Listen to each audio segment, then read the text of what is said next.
Yeah, but I mean, I had power. Right, there right. were two people with power, and it was Vince Sr. and myself. Right. And Eddie Graham had put me into power, and then Vince Jr. came in, of course. And then, the power, I didn't even realize at the time that I had. But with Magnum, he was the chosen one. He was the golden boy before the accident. Good look. Took it all away from him. Jesus Christ, barrel chest, good look, a mustache. Yeah. The whole movie star. Very believable. Yeah. And he just always kind of went straight forward and never backed down from anything. And yes, he was the next hot thing. So what happened with that damn car wreck that he had in that Porsche? Magnum loved speed, man. He would go out to NASCAR. He'd go out to Charlotte Motor Speedway and get in a car that he'd never been in before. And we had some friends out there with Hendricks and them guys. He would go out there and, go 180 miles an hour, and they would try to wave him in, or, just out there just by himself and never been in the car before. And he loved speed. And I always say this. I said, I'll tell you how successful Crockett became.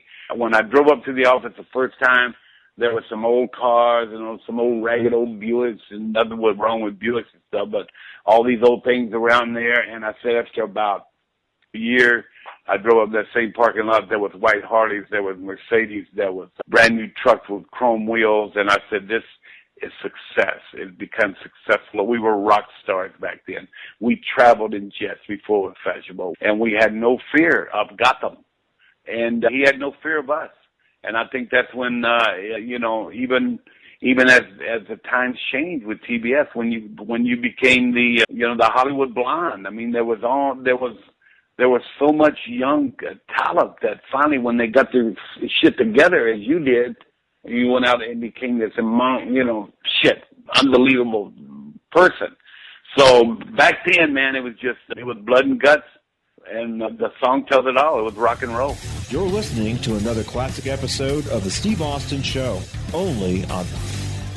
Hey, have you checked out the Jordan Harbinger Show yet? The Jordan Harbinger Show is an Apple Top 50 podcast. Jordan covers all types of topics, not to mention amazing stories from the people who lived them. From getting kidnapped by Al-Qaeda and escaping to go undercover as a CIA agent in Moscow to illusionists who can seemingly program our minds. The mission of the Jordan Harbinger Show is to help you become a better informed, more critical thinker so you can get a much deeper understanding of how the world works and make sense of what's really happening. Check out some of these episodes. Episode number 282, How an Art Forger Got Away with Making Millions Despite Being Chased by the Mafia and the Feds. This isn't pop psychology and superficial advice, nor is it BS inspiration porn. This is meaningful, fun, life-changing insights with a practical edge so listeners can apply something right out of the box. He even has worksheets for every episode. Search for The Jordan Harbinger Show on Apple Podcasts, Spotify, or wherever you listen to podcasts. But brother, talk about blood and guts. You talked about me being in that sharpshooter hole in that blood, not giving up, passing out. Over the years, you have shed a lot of blood. Yes. Was that something that I enjoyed that? When it was the right time, I just enjoyed it. Man, when the dream was in a bad way, he was usually bleeding pretty severely. Yeah.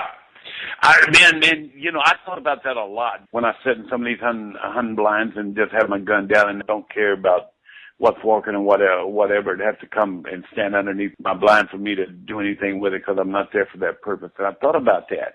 And I said, man, why don't you do this, man? Why the figure eight and your noggin's all messed up and all these things? And it was that moment again that we just talked about way earlier.